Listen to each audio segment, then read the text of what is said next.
بسم اللہ الرحمن الرحیم۔ یہ ولید بن مغیرہ ایک بہت بڑا اسلام کا دشمن تھا۔ مکے میں یہ آیات اس کے بارے میں نازل ہوئی۔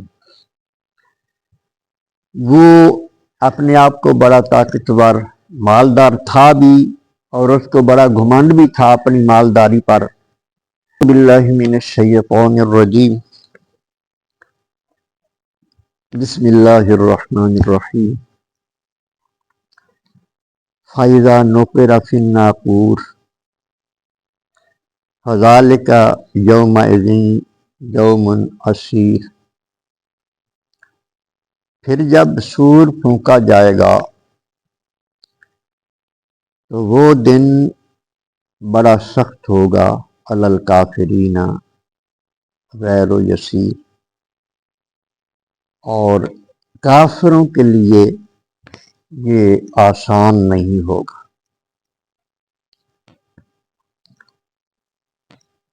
اس آیہ کریمہ میں قیامت کا منظر بیان ہو رہا ہے۔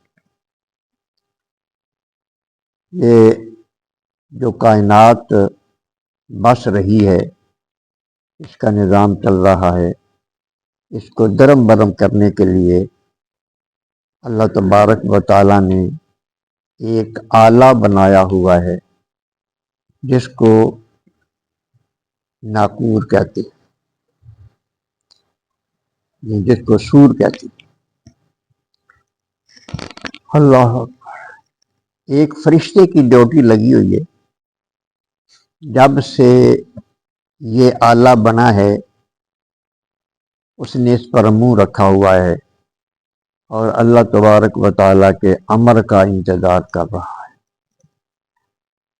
اور جب وہ پھونک مارے گا تو نظام سارا درم برم ہو جائے گا، اور اس کی آواز اتنی زبردست ہوگی کہ وہ کسی کی برداشت میں نہیں آتی۔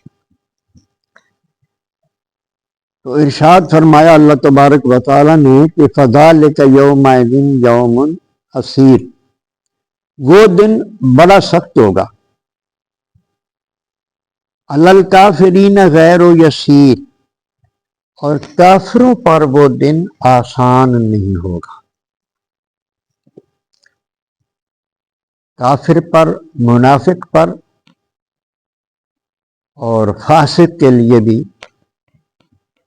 وہ بڑا بھاری دن ہوگا، اور کافروں کے لیے تو آسان ہوگا ہی نہیں۔ آسان ہوگا سچے مومن کے لیے۔ سچا مومن جس کا عقیدہ بالکل اسلام کے عقیدے کے مطابق ہو، اور وہ اللہ تبارک و تعالیٰ کے احکام پر عمل پیرا ہو، جو ایمان تو رکھتا ہو لیکن عمل اس کا درست نہ ہو، اللہ کے احکام کے خلاف اس کا عمل ہو، اس کو فاسق کہا جاتا ہے، اور فاسق کے لیے بھی سزا ہے۔ اور منافق وہ جو اندر سے کافر ہو، اوپر سے مسلمان بنا ہوا ہو، وہ تو ظاہری کافر سے بھی بدترین قسم کا کافر ہوتا ہے۔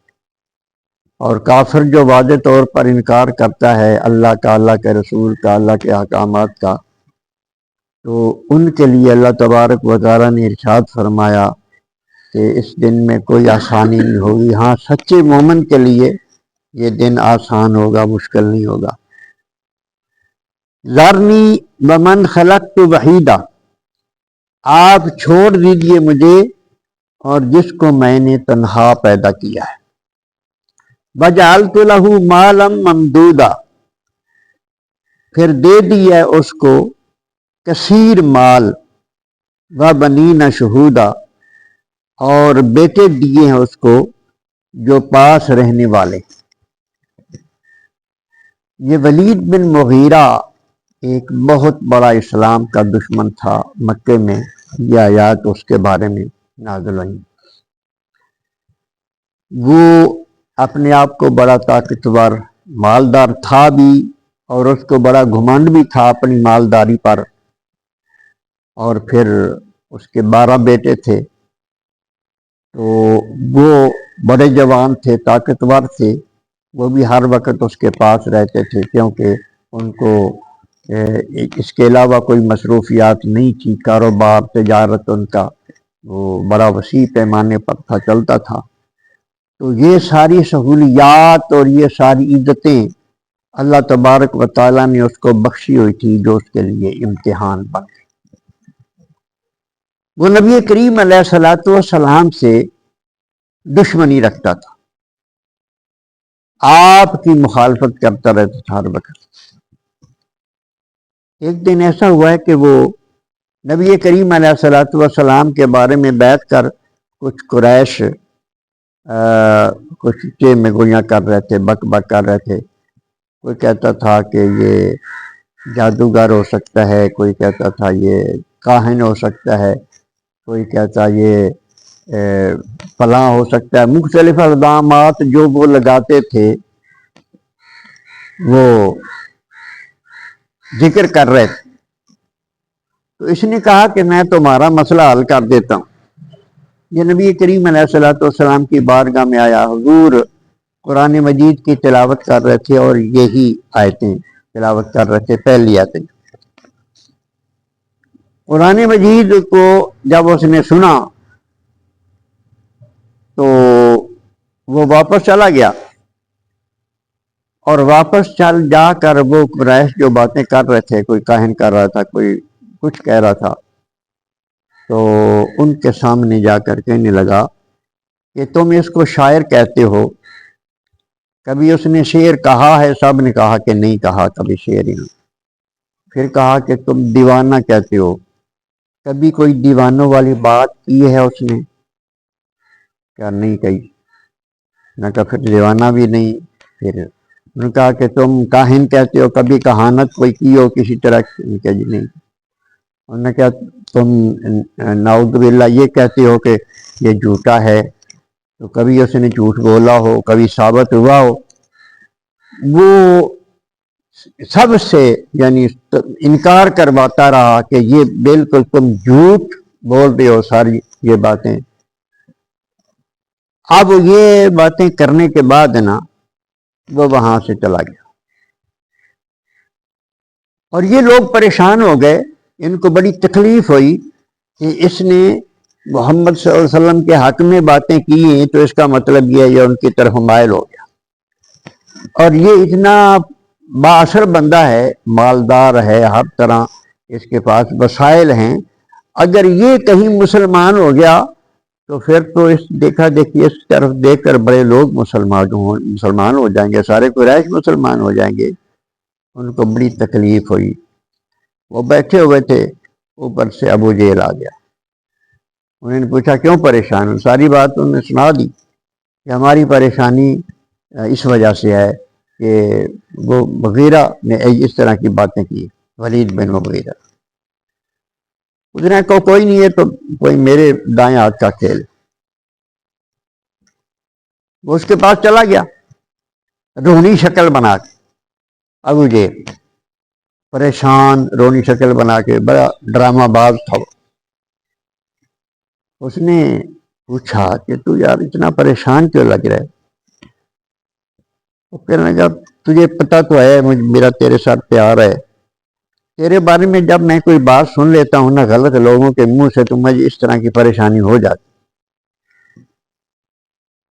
کہا میرے بارے میں تو نے کیا سنا؟ اس نے کہا وہاں جو لوگ بیٹھے ہوئے تھے اپنی برادری کے، میں جب وہاں گیا ہوں تو وہ یہ کہہ رہے تھے کہ یہ آج کل جاتا ہے کبھی محمد کے پاس، کبھی ابو بکر کے پاس جاتا ہے، تو اس کی خواہش ہوتی ہے کہ ان کا بچا کھچا جو جھوٹا شیشہ ہو یہ وہ کھا لے، یہ اس لیے جاتا ہے۔ اب کسی بھی متکبر کے سامنے اس طرح کی بات کرنا، وہ تو پاگل ہو جاتا ہے اپنے تکبر کی وجہ سے، بڑا غصے میں آ گیا۔ اس نے کہا تمہیں پتہ بھی ہے کہ میں تم سب سے زیادہ امیر ہوں؟ تو وہ ان کو تو کبھی کھانے کو پیٹ بھر ملا ہی نہیں ہے، وہ تو خود سیر نہیں ہوتے۔ نعوذ باللہ، حضور کے بارے میں بات کی، صحابہ کے بارے میں بات کی، ان کے پاس تو ہوتا ہی نہیں ہے اپنے کھانے کو، اپنا پیٹ بھرنے کے لیے، وہ میرے لیے کیا چھوڑیں گے جو میں جوتا کھاتا۔ یعنی یہ بے ادبی والی باتیں وہ مطلب کرنے لگا، اور ان لوگوں کے پاس آیا جس چیز کی نفی کر گیا تھا نا، ان میں سے ایک چیز پھر اس نے کہہ دی. انہوں نے کہا جب مطلب یہ شاعر بھی نہیں ہے، یہ بھی نہیں ہے جی، کہان بھی نہیں ہے، فلاں بھی نہیں. تو انہوں نے کہا یہ پھر کیا چیز ہے؟ کہنے لگا یہ جادوگر ہے. کہنے لگا یہ جادوگر ہے. تو اس پر اللہ تبارک و تعالیٰ نے یہ نازل فرمائی ہیں کہ جب یہ پیدا ہوا تھا اس کو میں نے پیدا کیا تھا تو یہ بالکل اکیلا تھا، اور پھر اس کو میں نے بہت سارا مال عطا کر دیا، میں نے اس کو بیٹے عطا کر دیے، وَمَحَّدْتُ لَهُ تَمْهِيدًا، اور مہیا کر دیا اسے میں نے ہر قسم کا سامان. جو اللہ پاک اس طرح بات کر رہا ہے تو اس کا مطلب یہ ہے کہ وہ بہت بڑا مالدار ہو. تو اللہ تبارک و تعالیٰ نے ارشاد فرمایا ثُمَّ يَطْمَعُ أَنْ أَزِيدَ، پھر اتنا لالچی ہے کہ وہ اس سے بھی زیادہ چاہتا ہے، سیر نہیں ہوا اس مال سے، اور چاہتا ہے. کہ اللہ اِنَّهُ كَانَ لِآيَاتِنَا عَنِيدًا، ہرگز نہیں ایسا ہو سکتا، اس لیے کہ وہ ہماری آیتوں کا بہت بڑا دشمن ہے. ہماری آیتوں کا بہت بڑا دشمن ہے. سَأُرْهِقُهُ صَعُودًا، تو اللہ پاک نے ارشاد فرمایا کہ اے محبوب ہم مجبور کریں گے، رہنے دو اس کو، ہم اس کو مجبور کریں گے کٹھن چڑھائی پر. اب یعنی وہ کٹھن چڑھائی کون سی ہے؟ یہ ساری چیزیں اس کی تباہ و برباد کر کے اس کا مال ختم ہو جائے گا. جو بھی چیز اس کے نعمت، اس کے پاس نعمت ہے، ہم اس کو چھین لیں گے. یہ ہے وہ کاٹی جس پر اللہ تبارک و تعالیٰ نے چڑھا. تو ارشاد فرمایا کہ محبوب جب اس کو پیدا کیا تھا میں نے تو وہ اکیلا تھا، اب اس کو اس کی مدد کے لیے میرے مقابلے میں کوئی نہیں آئے گا. جب میں اس کو تباہ و برباد کروں گا تو وہ تباہ و برباد ہوگا، نہ دنیا میں اس کی کوئی خبر لے گا اور نہ آخرت میں اس کو کوئی ذلت سے بچا سکے گا. تو یہ اس کافر کے بارے میں. تو بات یہ ہے کہ جو بھی اللہ تبارک و تعالیٰ کے بات مان گیا، اللہ کے حبیب کی بات مان گیا، وہی اس دنیا کے لیے بھی کامیاب ہے اور آخرت میں بھی کامیاب ہے. اور جس نے اللہ کے حبیب سے اختلاف کیا، جس نے اللہ کے حبیب کی بے ادبی کی، وہ یہاں بھی رسوا ہوگا اور آخرت میں بھی ذلیل ہوگا. اللہ پاک سمجھنے کی اور عمل پیرا ہونے کی توفیق عطا فرمائے.